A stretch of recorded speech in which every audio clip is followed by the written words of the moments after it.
Hello friends, ಇವತ್ತಿನ ಸಂಚಿಕೆಯಲ್ಲಿ ಪ್ರಿಯನ ನಂದನ್ ಮನೆಯಿಂದ ಹೊರಗಡೆ ಹಾಕ್ತಾರಾ ನೋಡೋಣ ಬನ್ನಿ.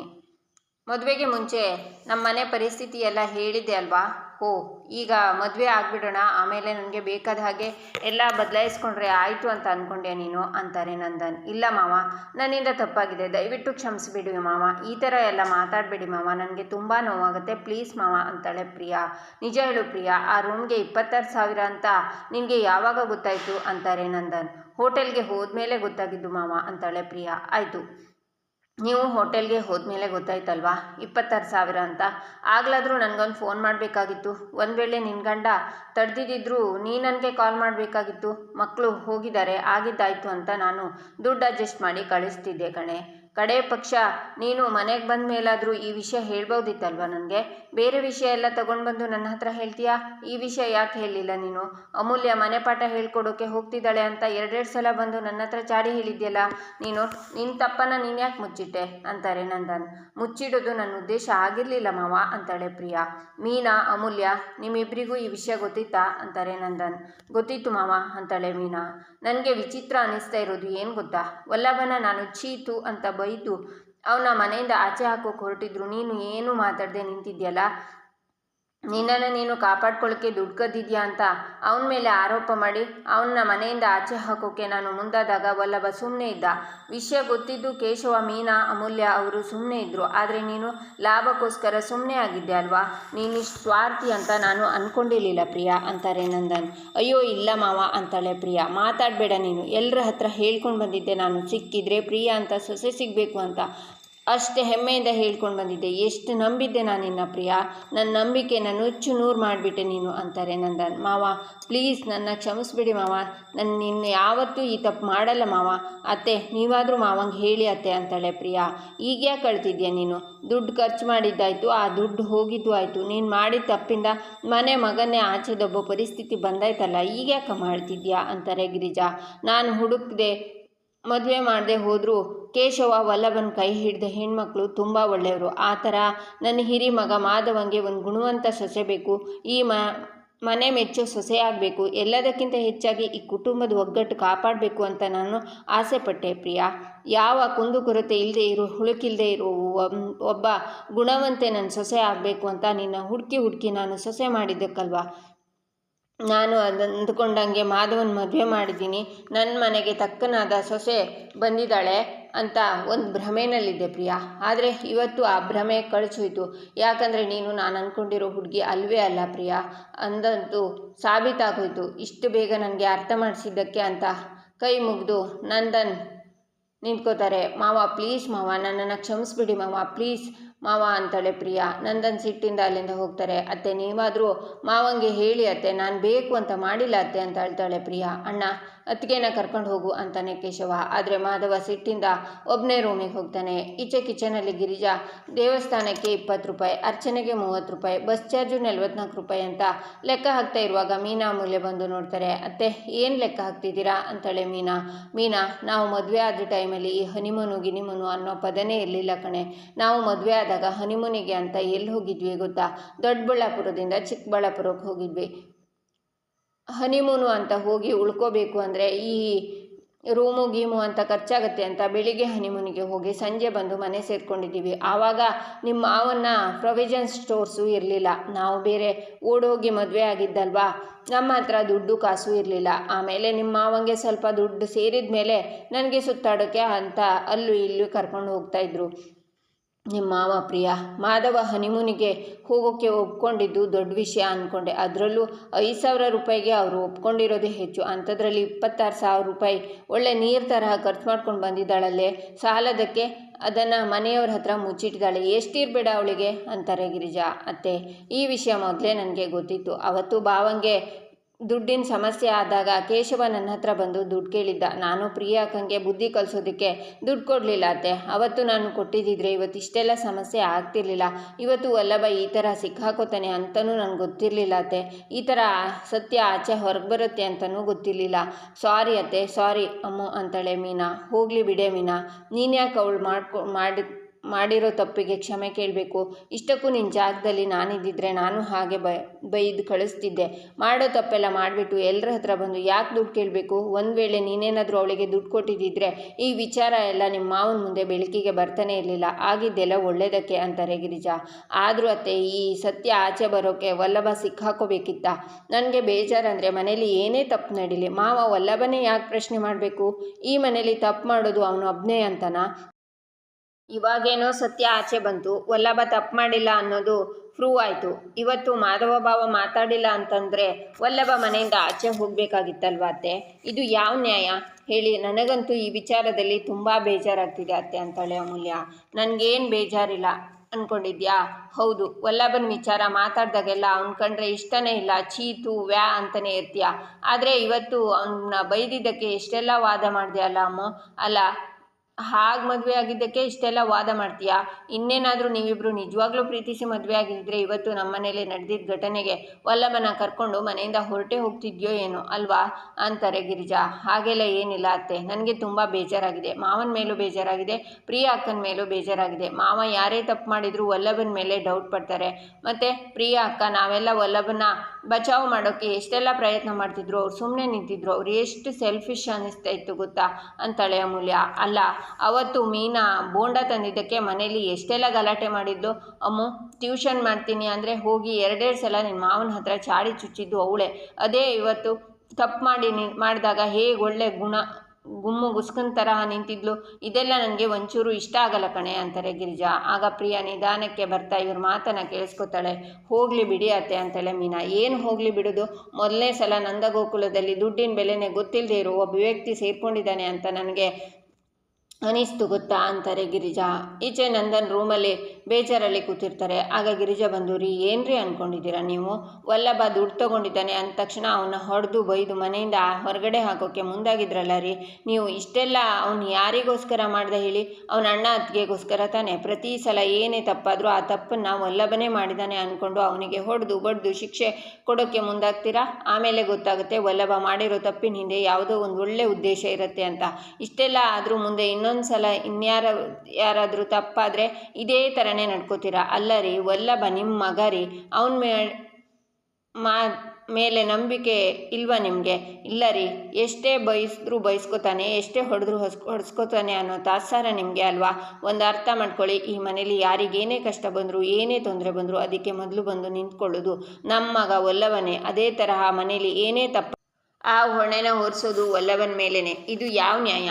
ನಿಮಗೆ ಸಿಟ್ಟು ಬಂದ ತಕ್ಷಣ ಹೋಗಿ ಮಗನ ಮೇಲೆ ಕೈ ಮಾಡಿ ಬಿಡೋದಲ್ಲ. ಮೊದಲು ಅವನು ಬರೀ ನಮ್ಮ ಮಗ ಆಗಿದ್ದ, ಆದರೆ ಈಗ ಅಮೂಲ್ಯಂಗೂ ಗಂಡನೂ ಆಗಿದ್ದಾನೆ. ನೀವು ಈ ರೀತಿ ಆ ಹುಡುಗಿ ಮುಂದೆ ಎಲ್ಲ ವಲ್ಲಭನ ಹೊಡೆದ್ರೆ ಅವಳು ಎಷ್ಟು ನೊಂದ್ಕೋತಾಳೆ ಗೊತ್ತಾ ರೀ ಅಂತಾರೆ ಗಿರಿಜಾ. ಆಯ್ತು ಬಿಡು, ಇನ್ನು ಮುಂದೆ ಅವನಿಗೆ ಎಲ್ಲರ ಮುಂದೆ ಹೊಡೆಯಲ್ಲ ನಾನು ಅಂತಾರೆ ನಂದನ್. ಅಂದರೆ ಏನು ನಿಮ್ಮ ಮಾತಿನ ಅರ್ಥ? ಪ್ರತ್ಯೇಕವಾಗಿ ಬೇರೆ ಎಲ್ಲಾದರೂ ಕರ್ಕೊಂಡು ಹೋಗಿ ಹೊಡಿತೀನಿ ಅಂತನಾ? ಅರ್ಥ ಮಾಡ್ಕೊಳ್ರಿ.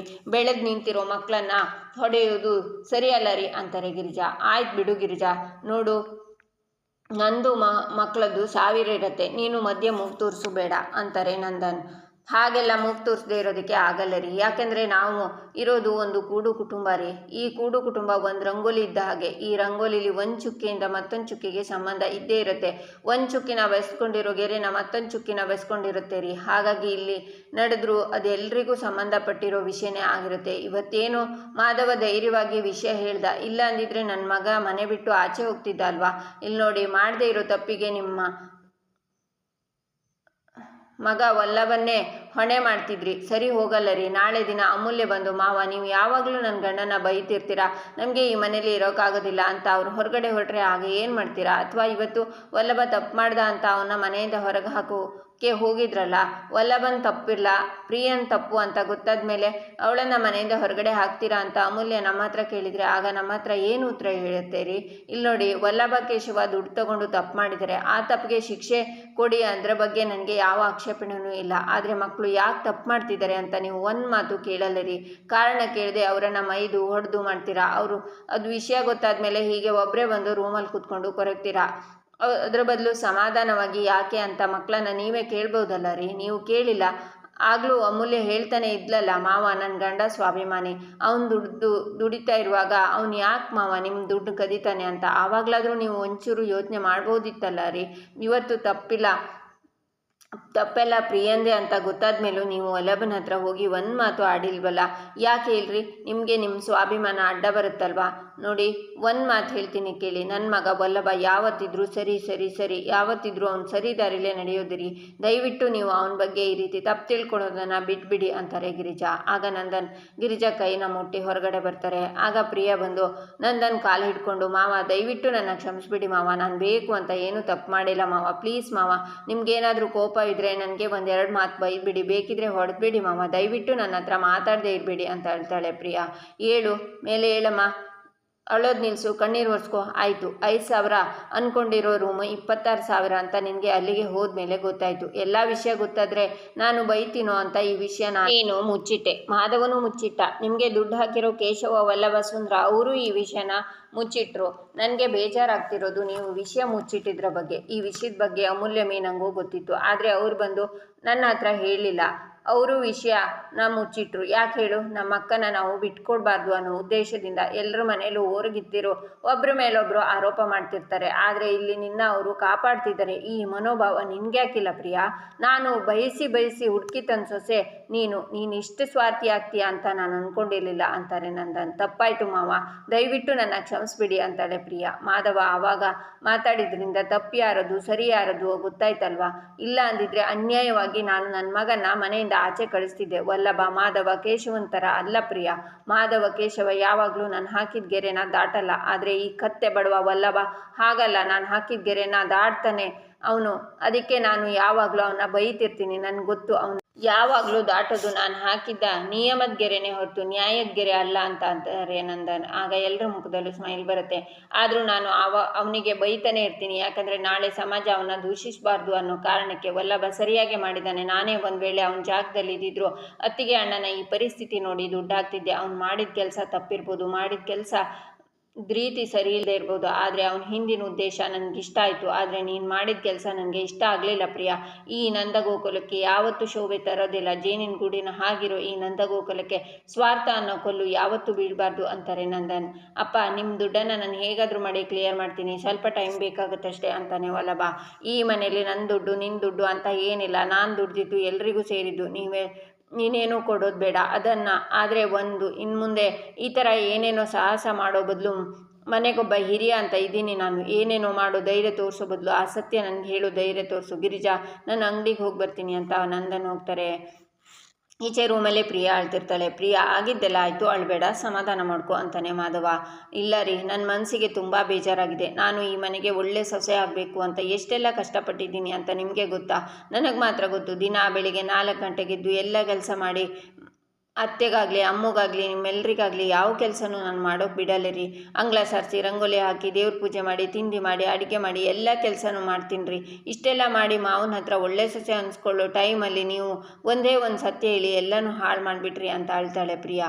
ಪ್ರಿಯಾ, ಏನು ಮಾತಾಡ್ತಿದ್ಯಾ ನೀನು ಮನೆ ಕೆಲಸ ಎಲ್ಲ ಮಾಡ್ತೀಯ ಅನ್ನೋ ಕಾರಣಕ್ಕೆ ನೀನು ಮಾಡಿರೋ ತಪ್ಪನ್ನೆಲ್ಲ ಮುಚ್ಚಾಕೋಕ್ಕಾಗತ್ತಾ? ಅದರರ್ಥ ನೀನು ಮನೆ ಕೆಲಸಗಳನ್ನೆಲ್ಲ ಮಾಡ್ತಾ ಇರೋದು ನಿನ್ನ ತಪ್ಪುಗಳನ್ನು ಮುಚ್ಚಾಕೋಕ್ಕೆ ಕೊಡ್ತಾ ಇರೋ ಲಂಚನ? ಅದು ಆಗಲ್ಲ ಪ್ರಿಯಾ. ತಪ್ಪು ಯಾರೇ ಮಾಡಿದರೂ ಅದು ತಪ್ಪೇ. ಒಂದು ವೇಳೆ ನಾಳೆ ಅಮ್ಮ ಇದೇ ತಪ್ಪನ್ನು ಮಾಡಿದರೆ ಅಪ್ಪ ಇದೇ ಥರ ಬೈತಾರೆ. ಅಪ್ಪ ಇರೋದೇ ಹಾಗೆ ಪ್ರಿಯಾ. ನನ್ನ ಹೆಂಡತಿ ಅನ್ನೋ ಕಾರಣಕ್ಕೆ ಅಪ್ಪ ಬೈದೇ ಇರೋದಕ್ಕೆ ಸಾಧ್ಯ ಇಲ್ಲ. ಈ ಮನೆ ನಡೀತಾ ಇರೋದೇ ಹಾಗೆ, ಅದನ್ನು ನೀನು ಅರ್ಥ ಮಾಡ್ಕೊ ಅಂತಾನೆ ಮಾಧವ. ಆಯಿತು ರೀ, ನಾನು ಸತ್ಯ ಹೇಳಿಬಿಡಿ ಅಂದ್ರೂ ನೀವು ನಿಮ್ಮ ತಮ್ಮನ ಕಾಪಾಡ್ಕೊಳ್ಳೋಕ್ಕೋಸ್ಕರ ಎಲ್ಲರ ಮುಂದೆ ಸತ್ಯ ಹೇಳಿದ್ರಿ. ಆದರೆ ನನಗೆ ಇನ್ನೂ ಬೇಜಾರಾಗ್ತಿರೋದು ಏನು ಗೊತ್ತಾ? ಮಾವ ಹೀಗೆ ಎಲ್ಲರ ಮುಂದೆ ನನ್ನ ಬೈತಿರುವಾಗ ನೀವು ಸುಮ್ಮನೆ ನಿಂತಿದ್ರಿ. ನೀವು ಒಂದು ಮಾತು ಹೇಳ್ಬೋದಿತ್ತಲ್ವಾ? ಅಪ್ಪ, ಪ್ರಿಯಾ ಗೊತ್ತಿಲ್ಲದೆ ತಪ್ಪು ಮಾಡಿದಾಳೆ, ಒಂದ್ಸಲ ಅವಳನ್ನು ಕ್ಷಮಿಸ್ಬಿಡಿ ಅಂತ. ಸಾಲದಕ್ಕೆ ಮಾವನನ್ನು ಬೇರೆಯವ್ರ ಜೊತೆ ಹೋಲಿಸ್ಕೊಂಡು ಮಾತಾಡ್ತಿದ್ರು, ಅವರನ್ನೆಲ್ಲ ಹೊಗಳ್ತಾ ಇದ್ರು. ಆದರೂ ನೀವು ಸುಮ್ಮನೆ ನಿಂತಿದ್ರಲ್ವಾ? ನನಗೆ ಮಾವ ಬೈದಿದ್ದಕ್ಕಿಂತ ನೀವು ನನ್ನ ಪರವಾಗಿ ನಿಂತಿಲ್ವಲ್ಲ? ಅದೇ ಬೇಜಾರಾಗ್ತಿರೋದು ಅಂತಾಳೆ ಪ್ರಿಯಾ ನನಗೆ ಮೊದಲೇ ಮನೇಲಿ ನಡೆದಿರೋ ಬಗ್ಗೆ ತಲೆ ಚಿಟ್ಟು ಹಿಡಿದು ಹೋಗಿದೆ. ಯಾಕಂದರೆ ಅಪ್ಪನ ಮನಸ್ಸಿಗೆ ನೋವಾಗಿದೆ. ಅದಕ್ಕೆ ಕಾರಣ ನಾನಿನ್ನು ಅದೇ ಗಿಲ್ಟ್ನಲ್ಲಿದ್ದೀನಿ. ನನ್ನನ್ನೇ ಯಾರಾದರೂ ಬಂದು ಸಮಾಧಾನ ಮಾಡಲಿ ಅಂತ ಕಾಯ್ತಾ ಕೂತಿದ್ದೀನಿ. ಅಂಥದ್ರಲ್ಲಿ ಮೇಲೆ ಹತ್ತು ನಿನಗೆ ಸಮಾಧಾನ ಮಾಡಲಿ ಅಂತ ನಿರೀಕ್ಷೆ ಮಾಡಬೇಡ ಪ್ರಿಯಾ. ಸಾಧ್ಯ ಆದರೆ ನಿನ್ನ ತಪ್ಪನ್ನು ನೀನು ಅರ್ಥ ಮಾಡ್ಕೊ ಪ್ರಿಯಾ. ಅಪ್ಪ ನಿನಗೆ ಬೈಬಾರ್ದು ಅಂತ ನಾನಷ್ಟೇ ಅಲ್ಲ, ಕೇಶವ, ಮೀನಾ, ವಲ್ಲಭ, ಅಮ್ಮು ಎಲ್ಲರೂ ಸತ್ಯನ ಮುಚ್ಚಿಟ್ಟಿದ್ವಿ. ಇದರಲ್ಲೇ ನೀನು ಅರ್ಥ ಮಾಡ್ಕೋಬೇಕು ನಾನು ಇಷ್ಟು ದಿನ ನಿನ್ನ ಪರವಾಗಿದ್ದೆ ಅಂತಾಳೆ ಮಾಧವ. ಈಚೆ ಪ್ರಿಯಾ ರೂಮಲ್ಲಿರುವಾಗ ಅಮೂಲ್ಯ, ಮೀನಾ ಬರ್ತಾರೆ. ವಲ್ಲಭನ ಮಾವನ ಅಕೌಂಟಿಂದ ದುಡ್ಡು ತೆಗೆದು ಭಾವನ ಅಕೌಂಟ್ಗೆ ಹಾಕಿದ್ದು ನಿಮಗೆ ಗೊತ್ತಿತ್ತಾ ಅಕ್ಕ ಅಂತಾಳೆ ಅಮೂಲ್ಯ. ಹ್ಞೂ ಅಂತಾಳೆ ಪ್ರಿಯಾ. ಮತ್ತು ಈ ವಿಚಾರನ ನೀವು ಯಾಕಕ್ಕ ನನಗೆ ಹೇಳಲಿಲ್ಲ ನೀವು ಅಂತಾಳೆ ಅಮೂಲ್ಯ. ಅಮ್ಮು ಅದನ್ನೆಲ್ಲ ಆಮೇಲೆ ಮಾತಾಡೋಣ. ಅಕ್ಕ ಬನ್ನಿ ಮೊದಲು ಊಟ ಮಾಡೋಣ ಬನ್ನಿ ಅಂತ ಅಮ್ಮು ಬಾ ಅಂತ ಮೀನಾ ಪ್ರಿಯಾ ಕೈ ಹಿಡ್ಕೊಂಡು ಕರ್ಕೊಂಡೋಗ್ತಾಳೆ. ಪ್ರಿಯನ್ನ ಕೂರಿಸ್ತಾಳೆ ಮೀನಾ. ಅಂತೂ ಮೀನಾ ಸಾರು ಅಂತ ಗಿರಿಜಾ ಅಲ್ಲಿಗೆ ಬರ್ತಾರೆ. ಆಗ ಪ್ರಿಯಾ ಕೂತ್ಕೊಂಡಿರೋದನ್ನು ನೋಡಿ, ಕೂತ್ಕೋ ಪ್ರಿಯಾ, ಒಳ್ಳೆ ಹೋಟೆಲ್ನಲ್ಲಿ 26,000 ಖರ್ಚು ಮಾಡಿ ಒಳ್ಳೊಳ್ಳೆ ಊಟ ಮಾಡಿರೋ ಹುಡುಗಿ, ಅವಳಿಗೆ ಈ ಮನೆ ಊಟ ಎಲ್ಲ ಎಲ್ಲಿ ಹಿಡಿಸುತ್ತೋ ಅಲ್ವಾ ಪ್ರಿಯಾ ಅಂತಾರೆ ಗಿರಿಜಾ. ಇಲ್ಲಿಗೆ ಈ ಸಂಚಿಕೆ ಮುಕ್ತಾಯವಾಗುತ್ತೆ. ಮುಂದಿನ ಸಂಚಿಕೆಗಾಗಿ ನಮ್ಮ ಚಾನಲನ್ನು ನೋಡಿ, ಸಬ್ಸ್ಕ್ರೈಬ್ ಮಾಡಿ, ಲೈಕ್ ಮಾಡಿ, ಸಪೋರ್ಟ್ ಮಾಡೋದನ್ನು ಮರಿಬೇಡಿ.